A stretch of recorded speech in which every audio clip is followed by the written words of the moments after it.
우리 신명기서 18장 1절에서 14절까지 말씀, 우리 신명기서 18장 1절에서 14절까지의 말씀을 우리 한 절씩 교독하겠습니다.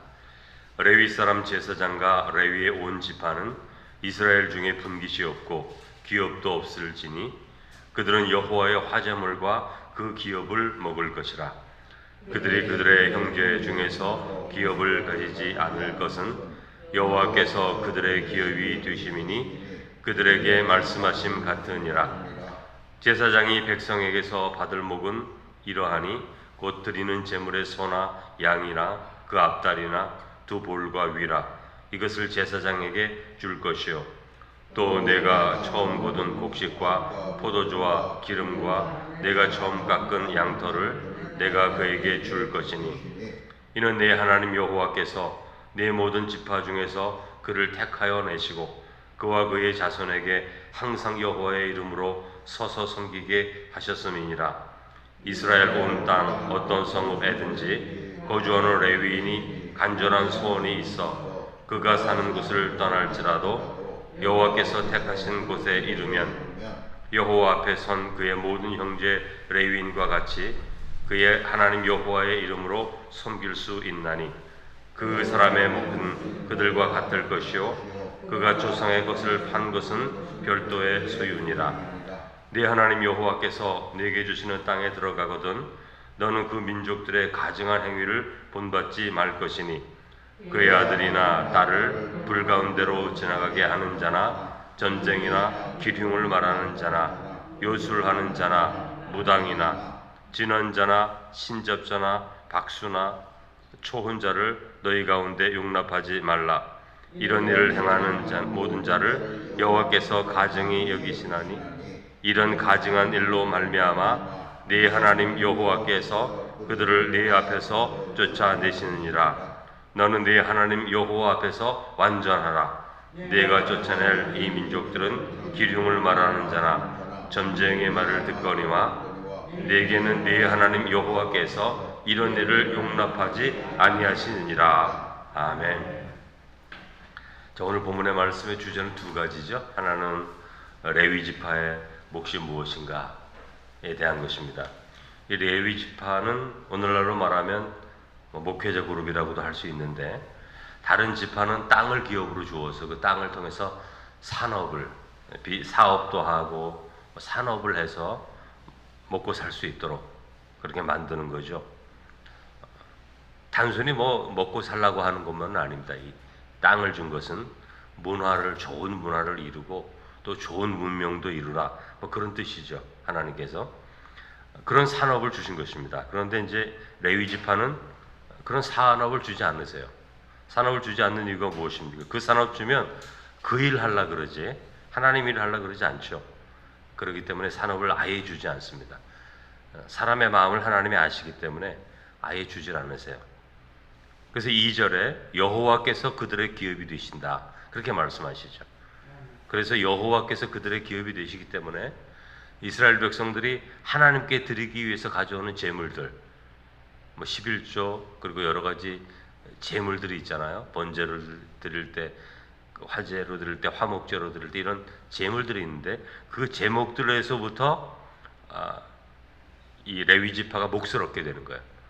그러니까 여호와께서 그들의 기업이 되신다. 그러니까 하나님께 성도들이 드리는 것이 그들의 기업이 돼요. 그들의 양식이 되는 거예요. 그렇게 만드신 것입니다. 이것은 반복되는 말씀이기 때문에 이 정도 말씀을 드리고, 두 번째 주제 9절부터 14절까지의 말씀인데 오늘 이 말씀을 좀 나누려고 그래요. 우리나라에 이게 지금 또 큰 문제가 되기도 하기 때문에 그렇습니다. 9절에 보면 약속의 땅에 이스라엘 백성이 들어갈 때 그 민족들의 가증한 행위를 본받지 말라, 이렇게 말씀을 하죠. 근데 그 가증한 행위, 그 민족들이 가지고 있는 문화, 습관, 일들 중에 하나님이 싫어하는 것, 하나님이 혐오하시는 것, 그러니까 하나님이 바라볼 때 저거 악하다, 심판해야겠다, 이렇게 생각하게 하는 것, 그게 가증한 거거든요. 사람을 부정하게 만드는 것. 그 가증한 것 두 가지를 오늘 본문에서 말씀하는데, 이스라엘 백성이 약속의 땅에 들어가면 이 두 가지를 맞닥뜨리게 됩니다.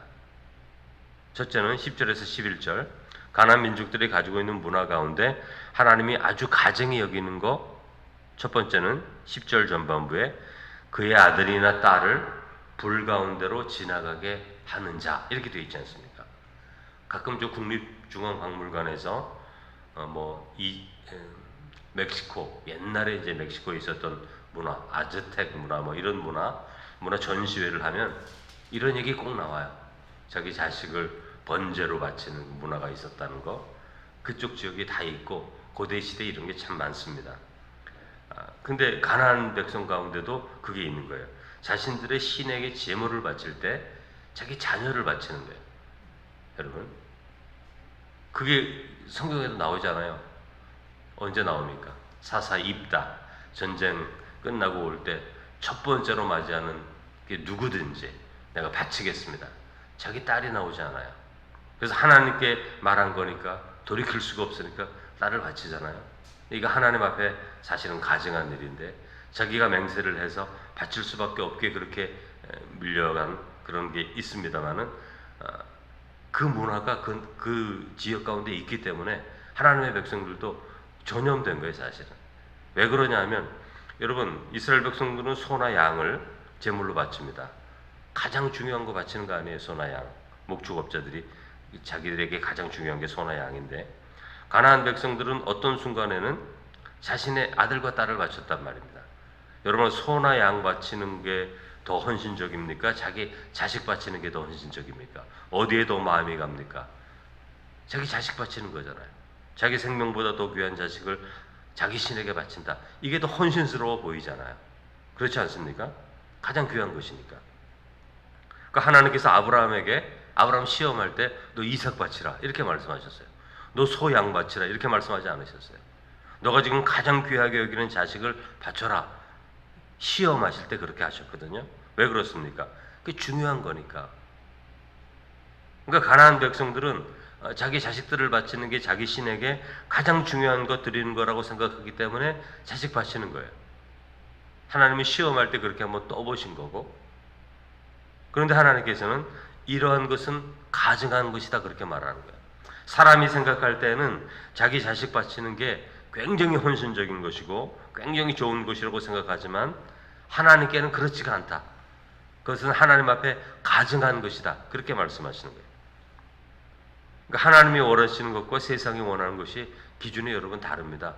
헌신스러워 보여도 그 하나님 앞에 헌신스럽지 않은 거예요. 어떤 것들은. 그런 것들을 우리가 기억할 수 있어야 돼요. 여러분, 사람은 재물이 될 수가 없습니다. 성경에서는. 왜냐하면 사람은 하나님의 형상대로 지음받은 고귀한 존재이기 때문에 그래요. 하나님의 형상대로 지음받은 고귀한 존재가 인간입니다. 하나님의 형상대로 지어진 것을 여러분 재물로 바칠 수가 없는 거예요.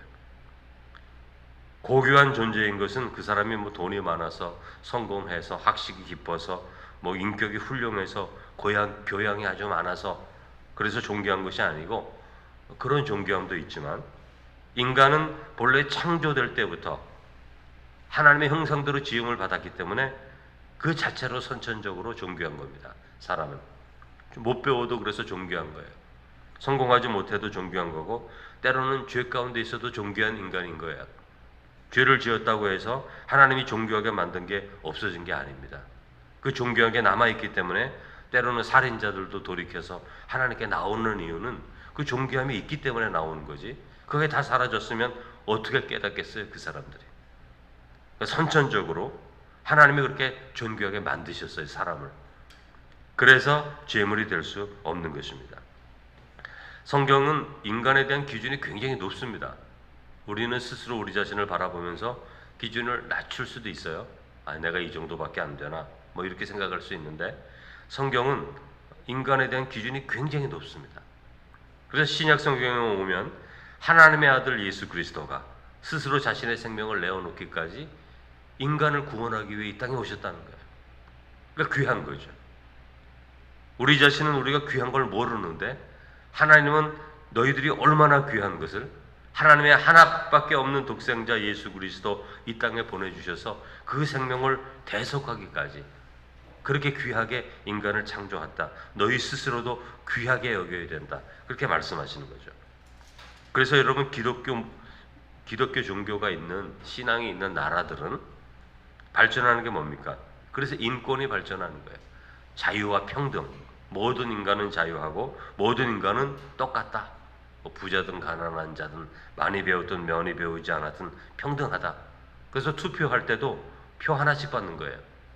저 부자들이 표 2개 받지 않고 공부 많이 한 사람들이 표 3개 받고 그러는 게 아니에요. 인간은 평등하다. 표 하나씩 줍니다. 예. 이 세상을, 이 나라를 이끌어갈 수 있는 선택권을 똑같이 준다고요. 근데 그게 평등인데 그게 다 성경에서 나오는 정신에서 나온 거죠. 또 다른 본받지 말아야 될 것 가증한 게 뭐 있습니까? 10절 중간부터 11절까지인데 이 말씀이 우리나라 사람들에게 굉장히 중요한 말이 되어야 하는데요. 점쟁이나 빌흉을 말하는 자나 요술하는 자나 무당이나 진언자나 신접자나 박수나 초혼자를 너희 가운데서 용납하지 말라. 이거 다 우리나라 조상들이 했던 거 그대로 다 있지 않습니까? 고대 시대에는 이런 게 다 많아요, 사실. 어느 나라건. 근데 우리나라 특히 많아요. 우리나라 조상들은 무당이 있지 않습니까? 무당이 있는 나라가, 우리나라 같은 무당이 있는 나라가 우리나라밖에 없어요. 중국이나 일본 그런 무당 없습니다. 우리나라에 있는 게 똑같이 있죠. 우리 조상들이 믿었던 것들. 이런 거 용납하지 말라 그러는 거예요. 가나안 땅에 있는데 이스라엘 백성의 삶 안에 이런 것들이 있어서는 안 된다는 거예요. 한마디로 말하면 여기 지금 많은 사람들을 얘기를 했는데 한마디로 말하면 점쟁이, 신접한 자, 귀신 가지고 뭐 점치고 이러는 사람 말하는 거죠. 왜냐하면 이런 것들은 하나님의 영이 하는 일이 아니기 때문에 그래요. 이거 하나님의 영으로 온 것이 아닙니다. 하나님의 영은 이런 일들을 하지 않아요. 성령의 9가지 열매 우리 얘기하지 않습니까? 성령께서 우리 가운데 임하셔서 하시는 일이 무엇이냐? 성령의 9가지 열매, 사랑, 희락, 화평, 오래 참음 이렇게 시작되는 것. 이런 삶의 변화, 인격의 변화 이거 말하는 거죠. 따라서 귀신의 영으로 점치고 신접하여서 능력을 행하는 이런 영적인 것을 직업으로 삼고 있는 사람들을 절대 용납하지 마라. 원하지도 마라, 그런 것들을.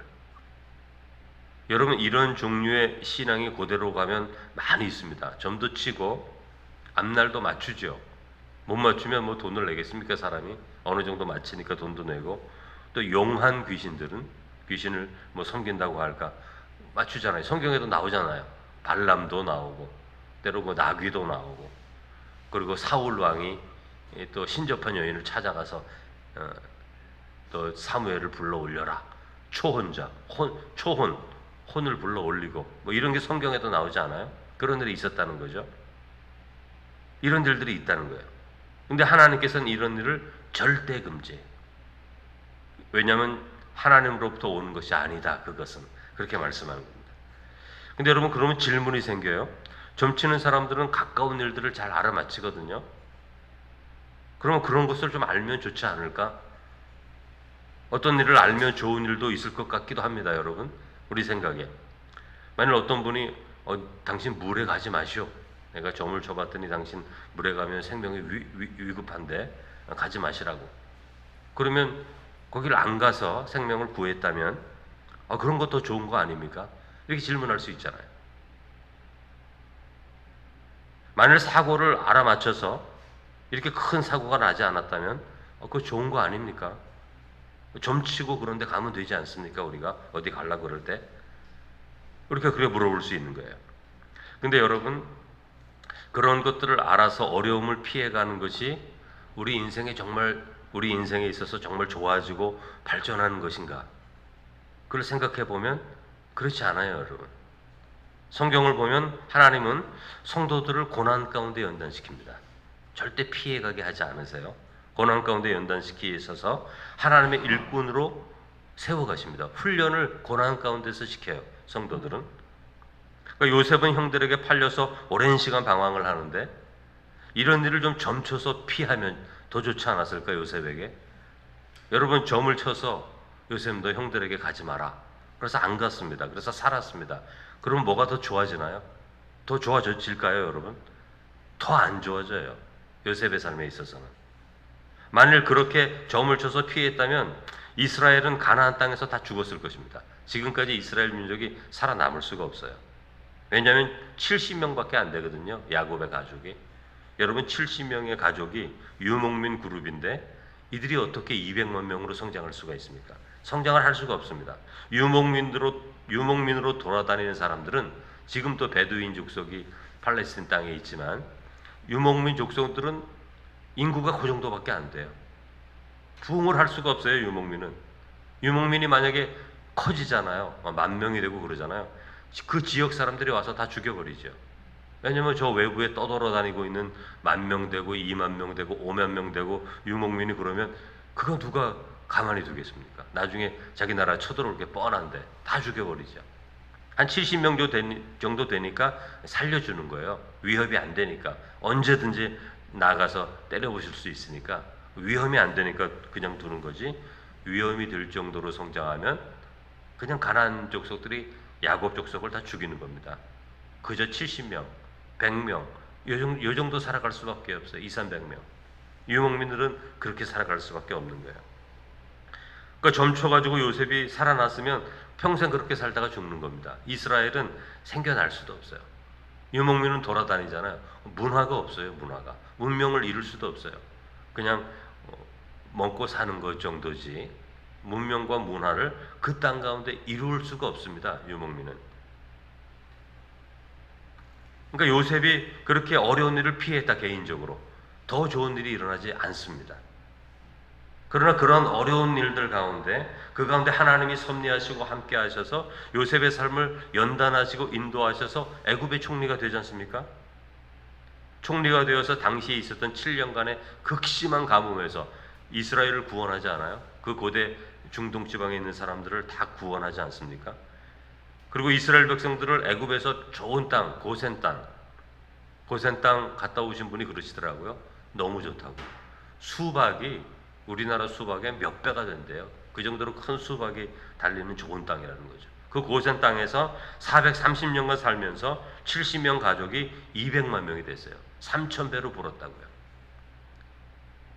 여러분, 이렇게 성장할 수 있는 것은 가나안 땅에서는 불가능해요. 애굽 땅이니까 가능한 거죠.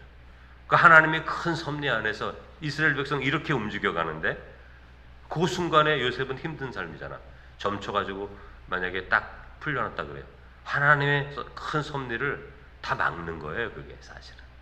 그러니까 자꾸 앞에 있는 거, 며칠이 있는 거, 1년이 있는 거 이런 거 자꾸 보고 뭐 그러려고. 하나님이 선하게 인도하셔서 고통도 있고 아픔도 있고 질병도 있고 그런 터널을 지나서 풍성하고 아름다운 삶으로 가야 되는데 그때마다 점을 쳐가지고 그거 면피하려고 그러고 슬쩍 뭐 피하려고 그러고 이런 정신 가지고는 하나님께서 이루시는 이러한 큰 일을 감당할 수도 없고 이러한 큰 역사를 경험할 수도 없게 되는 것이죠.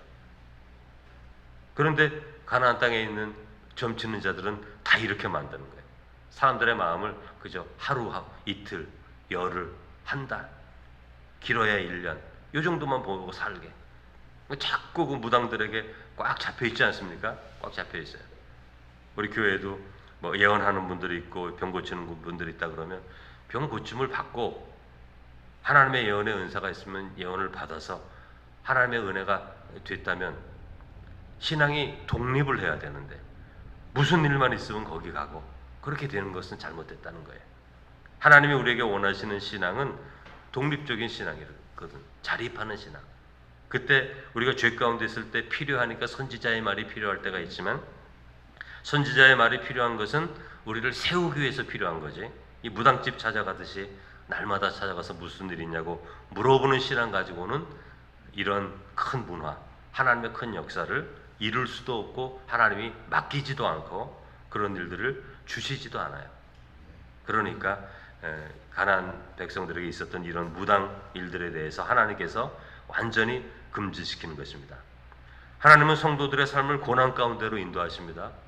연단을 받게 돼 있어요. 연단을 받지 않으면 사람 변하지 않습니다. 그 고집이 변하겠습니까, 여러분? 안 변해요. 안 변하니까 하나님이 고난 가운데 연단시키는 거예요.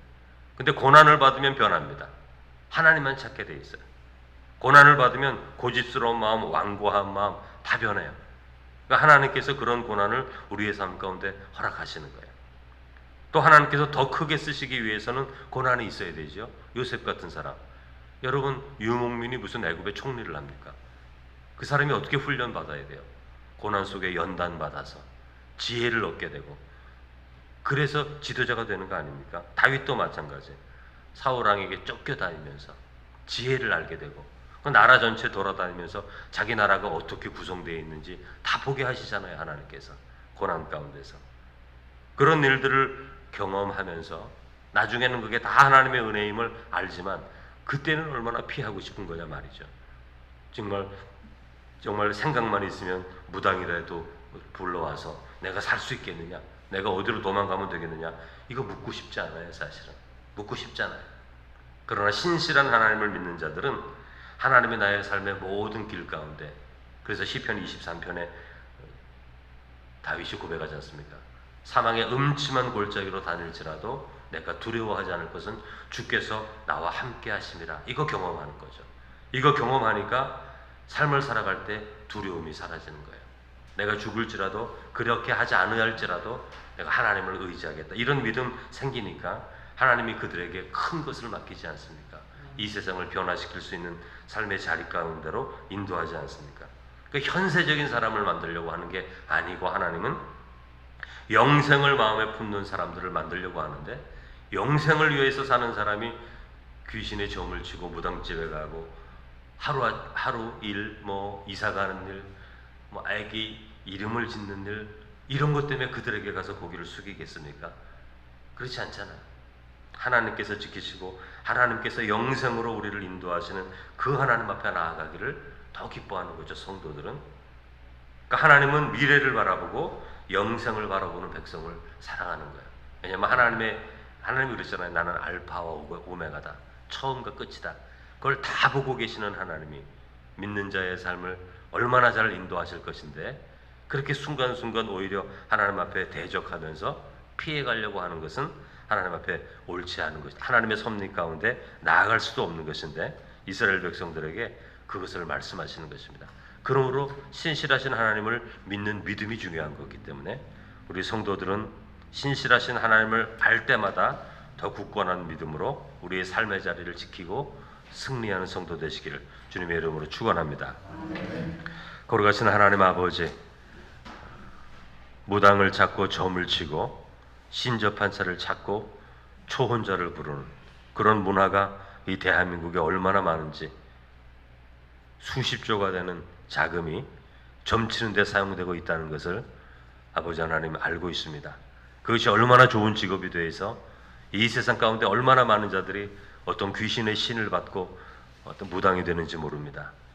이 땅 가운데 저희들이 살아가게 될 때에 그저 눈앞에 있는 것 알기 위해서 귀신의 영에 고개를 숙이는 자들이 되지 않게 하시고, 우리의 마음에 있는 궁금증, 우리의 마음에 있는 두려움, 우리의 마음에 있는 염려는 신실하신 하나님 앞에 다 내려놓고 알파와 오메가 되신 하나님이 믿음의 사람의 삶을, 성도의 삶을 인도해 가실 때 크신 뜻과 꿈과 비전을 가지고 이끌어 가신다는 것을 믿고, 그 신실한 하나님을 믿고 의지하는 가운데 오늘 우리의 삶의 자리에서 하나님의 말씀을 듣고 순종하고 그 규례를 지켜 행함을 통해서 우리의 삶을 강성하게 하시고 땅을 차지하게 하신다고 하신 하나님의 약속이 우리의 삶 가운데 그대로 이루어지는 삶을 살아갈 수 있게 하시고, 우리가 눈에 바라보기에 부족한 것도 있고 아직 도달하지 못하는 것도 있고 답답한 것도 있지만 모든 것을 합력하여 하나님을 믿는 믿음의 백성들에게 행하시는 선한 일을 끝까지 믿음으로 바라보며 선한 싸움을 싸우며 끝까지 나아가 하나님의 영광에 이를 수 있는 성도들이 되게 해 주옵소서. 예수님의 이름으로 기도드립니다. 아멘.